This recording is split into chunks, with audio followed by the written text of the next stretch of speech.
Hello students, welcome to Solutions Module 5.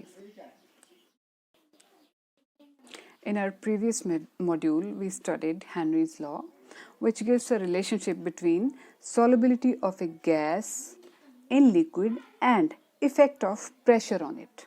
But today we shall see what will be the effect of temperature on solubility of a gas in liquid. Henry's law के अनुसार भी देखें तो when ever temperature rises Henrys constant also rises and rise in Henrys constant means solubility of gas should decrease. But otherwise also, when a gas is dissolved in a liquid during the process of dissolution, heat energy is evolved.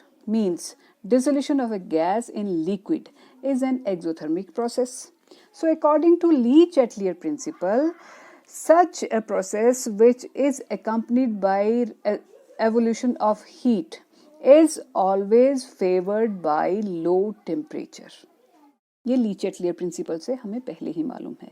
So we can conclude कि if we want कि gas की solubility liquid में increase हो, then the temperature should be kept low.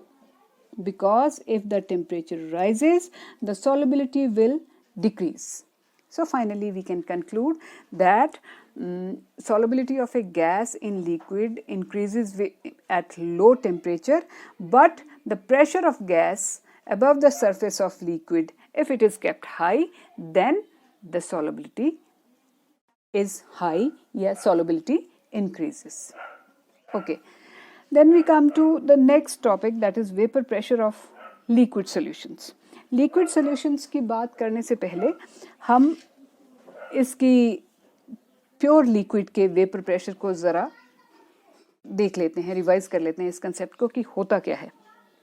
जब आप एक pure liquid को किसी बीकर में, किसी बर्तन में ढक के रखते हैं तो क्या होता है, इनिशियली वहाँ पे केवल लिक्विड था और शुरू में liquid will start getting converted into vapours. उसके वेपर्स बनने शुरू हो जाएंगे.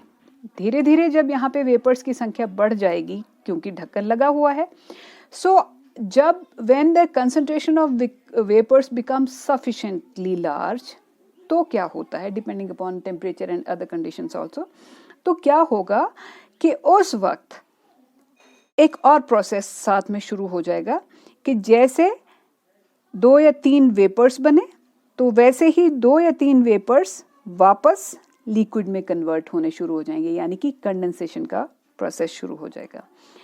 जिस स्पीड से इवेपोरेशन हो रही होगी उसी स्पीड से कंडेंसेशन होनी शुरू हो जाएगी. 5 मॉलिक्यूल वेपर में कन्वर्ट हुए, 5 ही वेपर मॉलिक्यूल जो थे वो लिक्विड में कन्वर्ट हो जाएंगे. और उस चीज़ का आउटकम क्या होगी कि यहाँ above the surface of liquid vapours की कंसंट्रेशन फिक्स हो जाएगी. जितने बन गए हैं उतने बन गए हैं, अब जितने बनते जाएंगे उतने कंडेंस भी होते जाएंगे. So this is state of equilibrium when evaporation and condensation are taking place at an equal pace but in opposite directions. And when equilibrium is attained, then the pressure exerted by the vapors above the surface of a liquid is called vapor pressure. So ये थी बात अगर हमारे पास एक अकेला liquid है. अब हम बात करेंगे जब हमने 2 लिक्विड्स को एक दूसरे के साथ मिक्स किया है, उनका सॉल्यूशन बनाया है. I have denoted them, one is blue and other is luminescent yellow. तो 2 लिक्विड्स थे वो हमने मिक्स कर दिए. अब दिखती सी बात है, 2 लिक्विड्स हैं तो दोनों के ही वेपर्स बनेंगे और दोनों के वेपर्स बनेंगे. यहाँ पे येलो वाले वेपर्स भी हमें दिख रहे हैं और ब्लू वाले वेपर्स भी दिख रहे हैं. तो जब इक्विलिब्रियम, इसमें भी धीरे धीरे शुरू में इवेपोरेशन होगी, बाद में क्या होगा, इवेपोरेशन और कंडेंसेशन दोनों जो हैं वो साइमल्टेनियसली चलने लग पड़ेंगी at the time of equilibrium. और उस वक्त जो है यहाँ जो वेपर्स का प्रेशर होगा उसको हम बोलेंगे वेपर प्रेशर. लेकिन अब की बार वेपर प्रेशर में 2 कंपोनेंट्स का हिस्सा होगा, एक ये ब्लू वाले का भी और येलो वाले का भी. तो टोटल वेपर प्रेशर जो होगा that will be simply some, Dalton's law से हमें पता है कि दो नॉन रिएक्टिंग गैसेस अगर किसी कंटेनर में रखी गई हैं तो उनके द्वारा जो प्रेशर एग्जर्ट किया जाएगा, the pressure exerted by them will be simple algebraic sum of their vapor pressures, that is P1 and P2. P1 will be vapor pressure of first component and P2 will be vapor pressure of second component. तो अब हमने देखना है कि P1 कितना होगा और P2 कितना होगा, किसकी कितनी हिस्सेदारी होगी इस वेपर प्रेशर में, वो चीज़ बताई रॉल्ट ने. रॉल्ट्स लॉ कहता है in a solution of two volatile components, in a solution of two volatile components, partial vapor pressure exerted by each component is proportional to its mole fraction.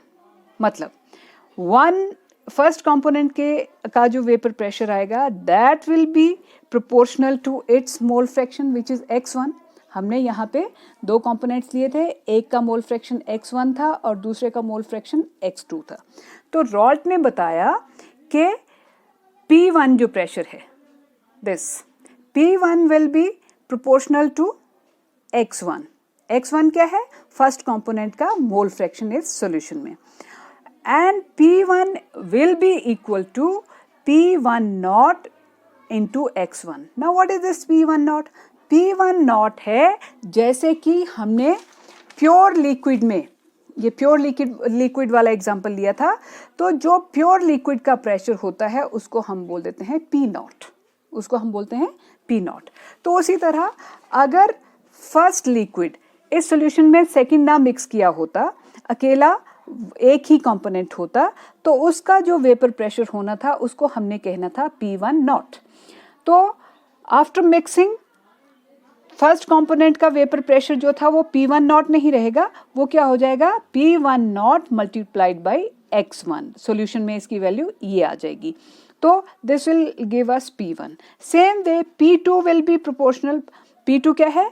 Pressure due to second component will be proportional to its mole fraction inside the solution, and P2 will be equal to P2 naught into x2. What is P2? P2 is again partial vapor pressure of pure second component if it was pure, which is now present in the solution.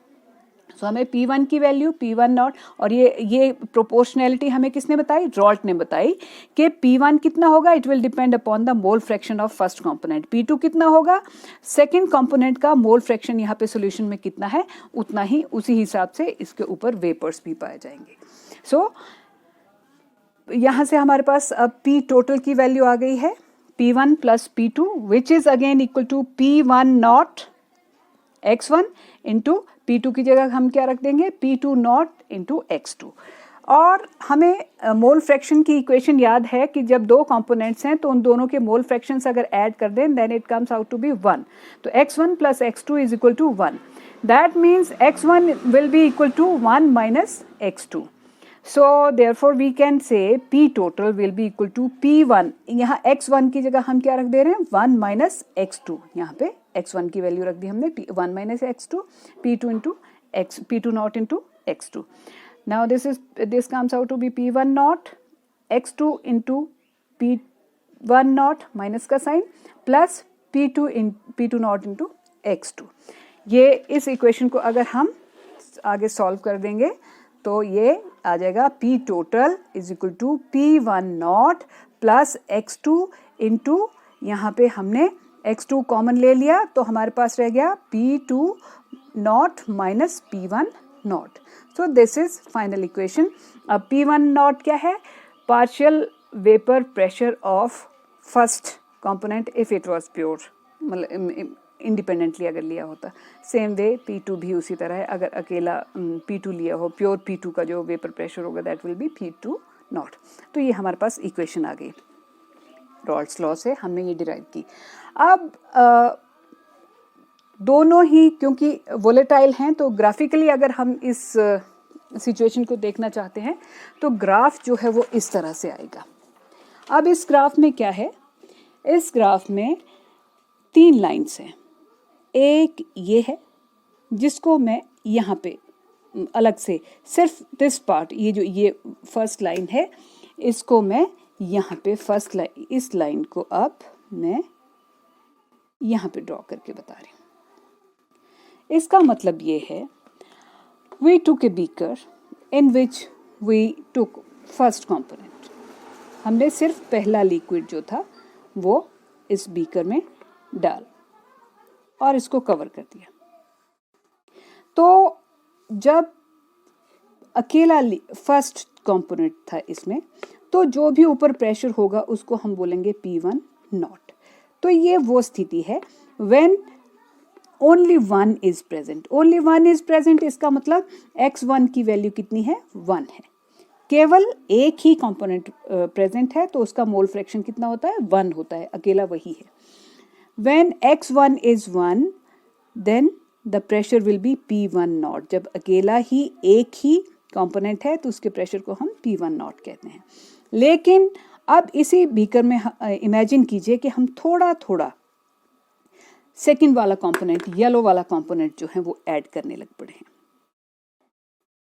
Yellow component को add करने का मतलब है हम x1 का, मतलब first component का जो मोल फ्रैक्शन है उसको कम कर रहे हैं और किसके मोल फ्रैक्शन को बढ़ा रहे हैं, सेकंड के मोल फ्रैक्शन को बढ़ा रहे हैं। हम उस पर ध्यान नहीं देंगे फिलहाल सेकंड के मोल फ्रैक्शन को क्या हो रहा है, हम इस चीज़ पे फोकस करेंगे कि फर्स्ट कंपोनेंट का मोल फ्रैक्शन जो है वो धीरे धीरे कम होता जाएगा जैसे जैसे हम इसमें सेकंड कंपोनेंट डालते जाएंगे। तो जैसे जैसे फर्स्ट कंपोनेंट का मोल फ्रैक्शन कम होता गया वैसे वैसे ही उसका प्रेशर इन सॉल्यूशन जो है वो भी क्या होता जाएगा, कम होता जाएगा। इसलिए ये ग्राफ जो है डिक्लाइनिंग ग्राफ है। पहले अकेले 1 का वेपर प्रेशर P1 नॉट था और जैसे जैसे आपने उसके हिस्सेदारी सॉल्यूशन में कम की, दूसरे की सेकंड कंपोनेंट की बढ़ानी शुरू की, तो ऊपर जो है vapour pressure due to first जो है वो भी डिक्रीज करेगा। एंड फाइनली ये stage x1 is 0, x1 is 0 वो स्टेज है जब हमने क्या किया है, एक ऐसा कॉम्पोजिशन, इसको कॉम्पोजिशन नहीं कहेंगे, ये ऐसी स्थिति है कि अब फर्स्ट वाला तो इसमें प्रेजेंट ही नहीं है, only second is present. x2 is equal to 1, x1 कब 0 होगा, व्हेन x2 विल बी 1। मतलब ये एक्सट्रीम सेकंड, इसमें अब फर्स्ट कंपोनेंट के कारण कोई प्रेशर नहीं है, जो भी प्रेशर होगा वो सेकंड कंपोनेंट के कारण होगा क्योंकि अकेला वही मौजूद है, x1 तो इसमें है ही नहीं। सेम वे अगर हम x2 के ग्राफ को देखें तो x2 का ग्राफ क्या था, शुरू में x2 यहाँ पे अगर देखें तो x2 तो बिल्कुल भी नहीं था शुरू में, तो x2 के कारण कोई प्रेशर नहीं था सॉल्यूशन के ऊपर। लेकिन जैसे जैसे हम सेकंड कंपोनेंट ऐड करते गए तो x2 की वैल्यू बढ़ती गई और x1 की वैल्यू कम होती गई, तो x2 की वैल्यू फाइनली कहाँ पहुंच गई, 1। जब x2 की वैल्यू 1 पहुंची इसका मतलब जो भी प्रेशर है वो सेकंड कंपोनेंट के कारण है और उसको क्या बोलेंगे, P2 नॉट बोलेंगे। तो ये x2 की वैल्यू मतलब हम धीरे धीरे इसमें सेकंड कंपोनेंट डालते गए हैं तो उसके कारण x2 की वैल्यू बढ़ती गई है और सेकंड कंपोनेंट का वेपर प्रेशर भी जो है वो बढ़ता गया है। इन दोनों ग्राफ्स को हम यहाँ पे कंबाइन कर दें तो ये फर्स्ट कंपोनेंट का ग्राफ है डिक्लाइनिंग और सेकंड का इधर से देखें तो राइजिंग ग्राफ है, क्योंकि सेकंड को हमने धीरे धीरे डालना शुरू किया था और यहाँ पे फर्स्ट गायब कर दिया और केवल सेकंड ही है। ये आप देखें x1 is 1, x1 is 0, x2 is 0, x2 is 1। ये था इंडिविजुअल 1 का ग्राफ और ये सेकंड का ग्राफ जो हमने अलग अलग भी देख लिए। अब जो टोटल ये जो लाइन है ये किसका ग्राफ है, ये सॉल्यूशन का है, सॉल्यूशन का है। सॉल्यूशन का हमें पहले ही पता है सॉल्यूशन का प्रेशर होगा P1 इज इक्वल, सॉल्यूशन के ऊपर जो वेपर प्रेशर होगा that will be P1 plus P2। And P1 क्या है, P1 रॉल्स लॉ के अनुसार हमको पता है P1 not into x1 plus P2 not into x2 है, ये जो हम पीछे डिराइव भी कर चुके हैं। और ये स्ट्रेट लाइन आएगी। इस स्ट्रेट लाइन को ऐसे इसको ऐसे देखें कि इस पॉइंट पे देखें, जैसे इस पॉइंट पे आपको इस पॉइंट पे इसमें इतना वेपर प्रेशर जो है वो तो है फर्स्ट कंपोनेंट के कारण, और उसके सिवाय ये जो ऐड हुआ है इतना part, this is vapour pressure of second component. तो फर्स्ट कंपोनेंट का वेपर प्रेशर तो इतना था, उसमें लगभग सेकंड कंपोनेंट का ग्राफ ये चल रहा है, इस पॉइंट पे उसका वेपर प्रेशर कितना है, ये पार्ट अगर आप इसमें ऐड कर दें तो ये सोल्यूशन का वेपर प्रेशर आ रहा है। मतलब this line corresponds to simple sum of vapour pressure due to first component plus vapour pressure due to second component. तो हमें एग्जामिनेशन में ये वाले ग्राफ्स हमने नहीं बनाने, ये हमने सिर्फ समझने के लिए बनाए थे, लेकिन एग्जामिनेशन पॉइंट ऑफ व्यू से हमारे लिए ये ग्राफ इंपॉर्टेंट है, इसको समझने के लिए हम ये वाला ग्राफ जो है वो कंसिडर कर सकते हैं। सो इसके बाद इस ग्राफ को अगर एनालाइज करें तो इसमें फर्स्ट पॉइंट ये आता है कि total vapour pressure of solution can be related to mole fraction of any component. मतलब टोटल वेपर प्रेशर जो है वो फर्स्ट कंपोनेंट के मोल फ्रैक्शन पे भी डिपेंड करता है और सेकंड के भी डिपेंड करता है। वो इक्वेशन में हम देख ही रहे हैं P1 उसको, जैसे यहाँ पे x2 के साथ x2 P1 not plus x2 into P2 not into minus P1 not इस तरह कर लिया है। इसको चाहें तो हम x1 के फॉर्म में भी कन्वर्ट कर सकते हैं। तो P टोटल जो है वो x2 और x1 दोनों पे डिपेंड करता है। सेकंड है total vapour pressure of solution varies with x2। दिखती सी बात है, यहाँ पे x2 0 से 1 हुआ है तो मतलब x2 mole fraction of second component जो है वो बढ़ रहा है, ठीक वैसे ही वेपर प्रेशर ऑफ सॉल्यूशन भी बढ़ता जा रहा है। फिर है total vapour pressure of solution increases और डिक्रीजेस विद x1। वो भी बात ठीक है, x1 जब कम हो रहा है तो टोटल x1 जैसे जैसे कम होगा या बढ़ेगा तो उसका इफेक्ट भी टोटल वेपर प्रेशर पे देखा जाएगा। So this was Raoult's law for two components when both were liquid.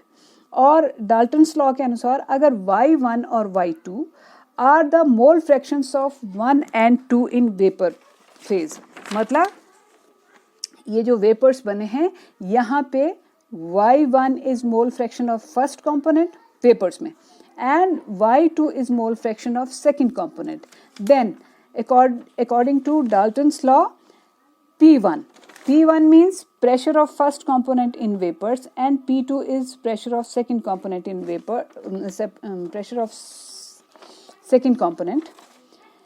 तो P1 will be equal to Y1 into P total. P1 कितना होगा?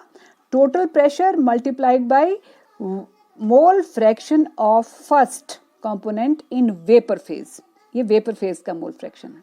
उसी तरह से P2 निकालना हो हमने तो P टोटल को किससे मल्टीप्लाई करेंगे? मोल fraction of second component in vapour phase, not in liquid phase, mind it, this is mole fraction in vapour phase. जो वेपर्स बन गए हैं, जो ये वाली चीज है यहाँ पे, y1 है मोल fraction of first component in vapour phase and y2 है मोल fraction of second component in vapour phase. तो फर्स्ट कंपोनेंट का प्रेशर निकालना हो तो P टोटल को हम y1 से मल्टीप्लाई करेंगे और P2 निकालना हो तो एक और तरीका भी है, P टोटल को हम y2 से मल्टीप्लाई कर देंगे। ये डाल्टन्स लॉ से हमें इस चीज का पता है। अब हम इसके बात करेंगे Rawls law, special case of Henry's law. How? Rawls law के अनुसार P1 is in a solution, अगर दो कंपोनेंट्स हैं उसमें तो फर्स्ट कंपोनेंट का जो वेपर प्रेशर होगा that will be equal to P1 is equal to x1 into P1 naught, ये हमें रॉल्ट ने बताया। बट इमेजिन करें कि दो कंपोनेंट्स में से जो फर्स्ट कंपोनेंट है दैट इज 1, वो इतना वोलेटाइल है कि वो प्रैक्टिकली एक गैस की तरह है। जब वो गैस की तरह है तो हमारे पास वो सिचुएशन आ जा रही है गैस इन लिक्विड, क्योंकि 2 जो है वो लिक्विड है और 1 जो है इट इज़ हाईली वोलेटाइल और मान लीजिए गैशियस ही है। अगर 1 गैशियस है तो उस पर हेनरीज लॉ लग जाता है, P1 is equal to KH into x1। P1 is pressure of gas above the surface of liquid and x1 will be the mole fraction of gas dissolved inside the liquid and KH is Henry's constant। इस और इस equation को ध्यान से देखें तो इसमें x1 same है, P1 सेम है और कहने का मतलब ये है कि KH is equal to P1 not, मतलब Henry's constant is equal to partial vapor pressure of pure first component. So ये हेनरीज लॉ और रॉल्स लॉ एक दूसरे को एंडोर्स करते हैं, या ये कह सकते हैं कि रॉल्स लॉ जो है it is a special case of Henry's law.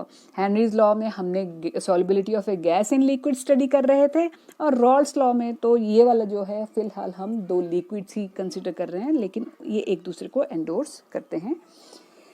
Next topic है हमारा vapour pressure of solution with non volatile solute. पिछले केस में हमने डिस्कस किया जब दोनों कंपोनेंट्स जो थे वो लिक्विड थे, दोनों वोलेटाइल थे, दोनों वेपर्स बना सकते थे। लेकिन अब हम इसको देखेंगे कि जब एक कंपोनेंट जो है वो वोलेटाइल है और दूसरा नॉन वोलेटाइल है, second is not capable of making vapours, तो मान लेते हैं कि जो सेकंड वाला है दैट इज नॉन वोलेटाइल और फर्स्ट इज वोलेटाइल, ये हमने ध्यान रखना है।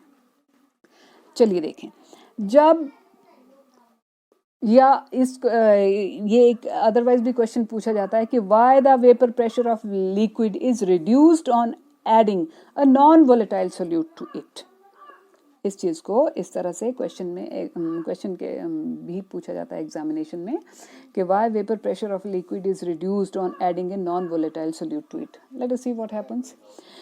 We take an example of pure liquid, means pure solvent which is volatile. तो वोलेटाइल है, ये अकेला लिक्विड है, इसके सरफेस पे जो भी मॉलिक्यूल्स हैं, क्योंकि ये प्योर है इसलिए सिर्फ इसी के मॉलिक्यूल्स हैं सरफेस पे, तो ये इवेपोरेट होते रहेंगे और वेपर्स बनाते रहेंगे।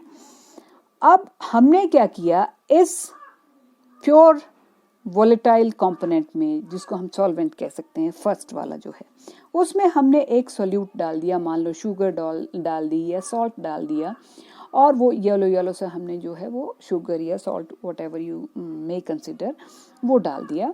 तो अब उससे सिनेरियो में चेंज क्या आया, जब अकेला वाटर था, प्योर सॉल्वेंट था, तो सारे सरफेस पे इसी के मॉलिक्यूल्स हुआ करते थे और वो सारे के सारे इवेपोरेट कर सकते थे। इट इज़ लाइक आपके पास एक क्लासरूम है, उसका डोर है और डोर में यहाँ पे 5 बच्चे 10 बच्चे एट अ टाइम यहाँ से निकल सकते हो, तो एक टाइम पे 10 बच्चे यहाँ से बाहर जा सकते थे। ये मान लीजिए एक डोर है, ये प्योर सॉल्वेंट की सिचुएशन है। अब जब तुमने इसमें चीनी या नमक कुछ भी कोई भी सेकंड नॉन वोलेटाइल कंपोनेंट डाल दिया, तो क्या होगा, वो जब इसमें मिक्स होगा तो सरफेस एरिया का कुछ हिस्सा, कितना, जितना तुमने second component non volatile solute जितनी मात्रा में डाला होगा, जितना उसका मोल फ्रैक्शन होगा, उसी रेशो में वो सरफेस एरिया को भी ऑक्यूपाई करेगा। और सरफेस एरिया को ऑक्यूपाई करने का मतलब है, जो हम पहले यहाँ पे डोर की बात कर रहे थे, एक डोर है जहाँ से 10 बच्चे एक टाइम पे निकल सकते हैं। अब मान लीजिए मोल फ्रैक्शन इस तरह से कि हाफ ऑफ द कॉम्पोजिशन जो है वो नॉन वोलेटाइल सोल्यूट का है। इसका मतलब 10 में से 5 बच्चे यहाँ पे ऐसे खड़े हो जाते हैं जो दरवाजे पे तो खड़े हो जाएंगे लेकिन खुद बाहर नहीं जाएंगे और किसी और को जाने भी था, तो 10 बच्चे यानी कि वेपर से एक तरह से एस्केप कर जाते थे मान लीजिए। और जब आपने इसमें चीनी या नमक डाल दिया तो 10 में से अब एक टाइम पे जाने वालों की संख्या रह गई 5। तो दिखती सी बात है कि पहले की स्थिति में वेपर प्रेशर ज़्यादा होगा और अब जो है वो वेपर प्रेशर कम हो जाएगा। तो अगर ये बात पूछें कि why vapour pressure of a liquid is reduced on adding a non volatile solute to it, तो बड़ी सिंपल सा जवाब हमारा आना चाहिए, when we add a non volatile solute to a liquid, then some of the surface area is occupied by the non-volatile solute components, which stop the volatile component, the volatile liquid molecules to escape from the surface. Hence, it reduces the vapor pressure of the liquid. कि खुद तो evaporate होना नहीं है solute के particles ने, लेकिन solvent के पार्टिकल्स को इवेपोरेट होने से रोक देना है, उनकी परसेंटेज कम कर देनी है, इसलिए वेपर प्रेशर ऑटोमेटिकली कम हो जाएगा। अब reduction in vapour pressure will be, अच्छा एक क्वेश्चन देखें कि if we take 1 kg water, if we take 1 kg water and we add 0.2 moles of urea, and in another vessel, another beaker, we take 1 kg water but we add 0.2 moles of sucrose. Now my question to you is, in both the cases vapor pressure will be reduced, but my question to you is, the reduction in vapor pressure will be same or different? Think. I'll answer this question in next module. Till then, now we take this Raoult's law on for a solution in which one of the components is volatile and another is non-volatile. तो उसमें क्या होगा, दिखती सी बात है कि P1 और P2 में से P1 जो था वो वोलेटाइल था और P2 1 जो था वो वोलेटाइल था और 2 जो था वो नॉन वोलेटाइल था. तो सॉल्यूशन में के सरफेस के ऊपर जो भी वेपर्स होंगे वो 1 के होंगे. तो जो भी प्रेशर होगा वो किसके कारण होगा, फर्स्ट कंपोनेंट के कारण होगा, इसको हम P1 कहेंगे. तो और P1 रॉल्ट्स लॉ से हमें पहले ही मालूम है कि P1 will be proportional to x1 and P1 will be finally equal to P1 naught into x1. और ग्राफ इसका इस तरह से आ जाएगा, जब x1 0 है तो प्रेशर 0 आ जाएगा फर्स्ट कंपोनेंट के कारण, और सेकंड तो एक्सर्ट ही नहीं करता तो सॉल्यूशन का प्रेशर 0. और जैसे जैसे फर्स्ट कंपोनेंट का वेपर मोल फ्रैक्शन जितना ज़्यादा होगा तो उसी तरह से उसका वेपर प्रेशर भी बढ़ता जाएगा. और when x1 is 1 then vapour pressure is solely due to first component and that is called P1 naught. So P total will be equal to P1 only and it will be equal to x1 into P1 not. हाँ, इसको आप ऐसे भी कर सकते हैं 1 minus x2 into P1 not, because we know x1 plus x2 is 1. तो इसको ऐसा भी कर सकते हैं. Okay, thank you.